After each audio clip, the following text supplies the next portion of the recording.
Jadi begini, yang perlu kita waspadai, kita kan sekarang sudah tahun 2020, udah 14 abad lebih ditinggal Nabi ini. Ya 13 abad lah, 1300 tahun yang lalu.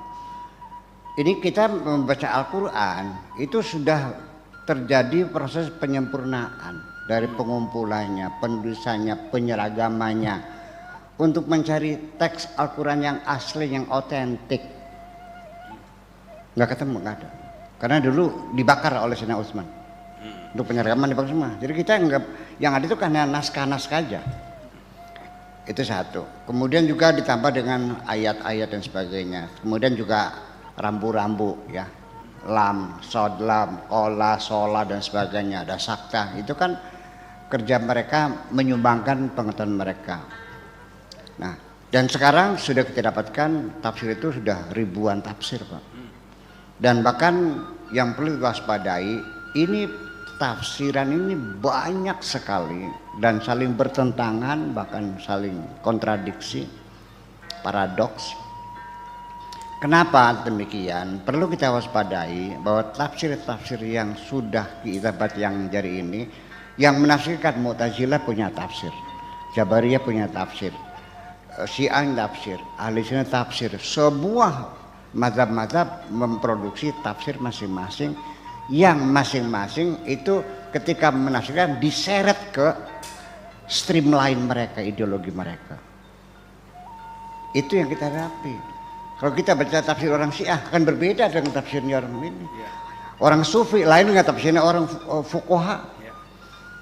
Lalu itulah makanya kenapa di mana letak perbedaannya?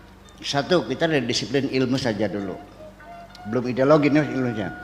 Yang sederhana, yang sering saya ulang-ulang, nyenggol istri batal nggak wudunya? Ayatnya sama, aula mastumun nisa.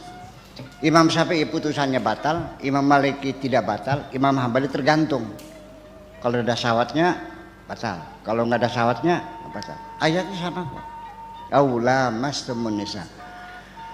Perbedaan pendapat ini bersumber dari sudut pandang ilmu sharaf, ilmu sharaf, bukan ideologi, belum lagi nih.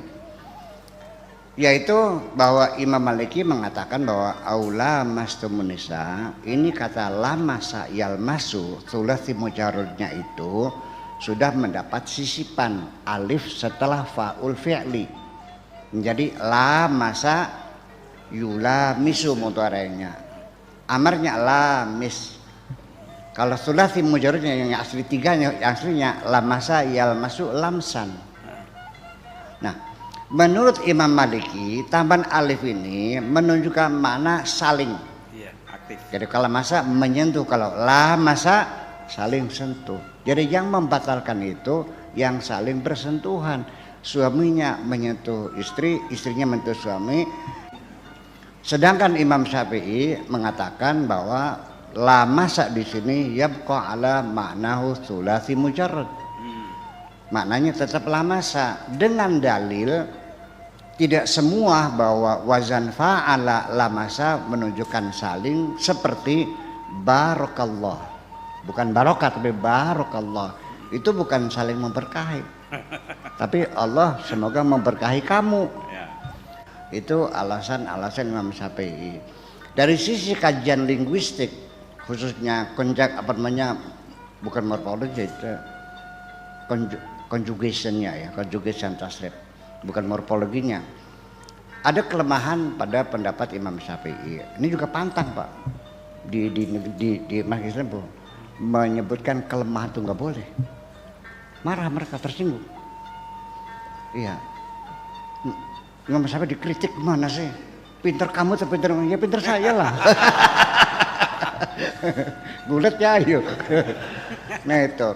Karena ada qarina haliyah. Ada indikator luaran. Ketidakmungkinan saling memberkahi. Jadi itu dalilnya lemah sebetulnya. Masih kuat mazhab Maliki. Cuman saya tetap mazhab Syafi'i. Nanti saya kehilangan teman soalnya, Pak. Itu persoalannya. Nah, itu dari sini. Dari sisi ideologi, jelas Mu'tazilah Ahli Sunnah akan berbeda. Seperti firman Tuhan, wa ma kunna mu'adzibina hatta nab'atsa rasula.